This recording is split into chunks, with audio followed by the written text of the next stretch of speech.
ရှင်ဖေမေကို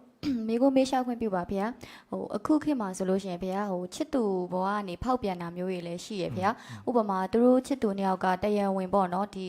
သူတို့အတူတူနေထားရပေါ့နော်ဒါဟိုနောက်ထပ်ယောက်ျားလေးဖြစ်စေမိန်းကလေးဖြစ်စေတယောက်ကဟိုဒီတရားကိုလူမိရယ်ဆိုလို့ရှိရင်အဲ့တယောက်အနေနဲ့ကာမေတုမိစ္ဆာစာရကံထိုက်တလားဗျာအဲ့ဖောက်ပြန်ပြီးရဲ့သူအနေနဲ့ရောကာမေတုမိစ္ဆာစာရကံထိုက်ပါတလားဗျာတရားဝင်စစ်ဆက်ထားပြီးဆိုရင်တော့ထိုက်တယ်မိဘနှစ်ဦးသဘောတူပေါ့နော်လက်တော့မထက်ရသေးဘူးစစ်ဆက်ထားတယ်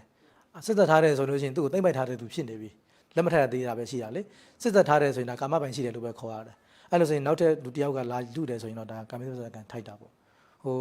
ချစ်ကြရုံတသက်နဲ့တော့ကာမိတုပ္ပဇာကံမထိုက်သေးဘူးလေဖောက်ပြန်မှထိုက်မှာပေါ့နော်ဟိုဖတ်ယုံနန်းယုံနဲ့တော့ကာမိတုပ္ပဇာကံမထိုက်ဘူးကာမိတုပ္ပဇာကံအဲ့လိုထင်မဟုတ်ဘူးသူဖတ်တာနန်းတာလောက်ကတော့ကာမိတုပ္ပဇာကံမဖြစ်သေးဘူးနော်အဲ့တော့လွန်ကျူးတဲ့အထီကိုဖြစ်မှာပေါ့စစ်သက်ထားရင်ပေါ့နော်စစ်သက်ထားတာမျိုးမရှိဘူးဆိုရင်တော့ဒါတရားဝင်သိမ့်ပိုက်တဲ့သူမရှိသေးဘူးအဲ့လိုဆိုရင်တော့ဒါကမင်းစတဲ့ကမရောက်သေးဘူးပေါ့နော်အဲ့ဆိုအရှင်ဘုရားဟိုတူတူနေထားရပေါ့နော်နေထားတာကိုနောက်ထပ်တစ်ယောက်ကလည်းသိရပေါ့အရှင်ဘုရားသူတို့နှစ်ယောက်ကတူတူနေထားရဒါပေမဲ့တရားဝင်လက်ထပ်ထားတာမဟုတ်ဘူးပေါ့ဘုရားအဲ့လိုမျိုးသိရနဲ့ဖောက်ပြန်တာဆိုရင်ရောကာမေတုမိစ္ဆာစာရကံထိုက်ပါသလားဘုရားသူသိရနဲ့ဖောက်ပြန်လဲသူကတရားဝင်မရမဟုတ်သေးတဲ့အတွက်ကြောင့်တရားဝင်ယောက်ျားမဟုတ်သေးတဲ့အတွက်ကြောင့်ကာမေတုစာရကံအစင်းထဲမှာအချုံးမဝင်သေးဘူး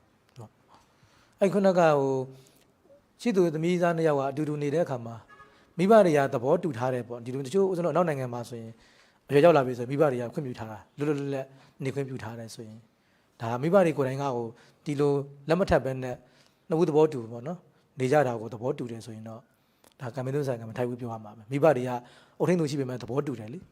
သဘောလားမသိဘူးတရားဝင်တော့လက်မထပ်ရသေးရုံးတက်ပြီးလက်မထပ်ရသေးဘူးလို့ရိုးရဒလေးပေါ့နော်ဒါကတော့သူ့နိုင်ငံဒလေးတိုင်းပေါ့ဒါရိုးရ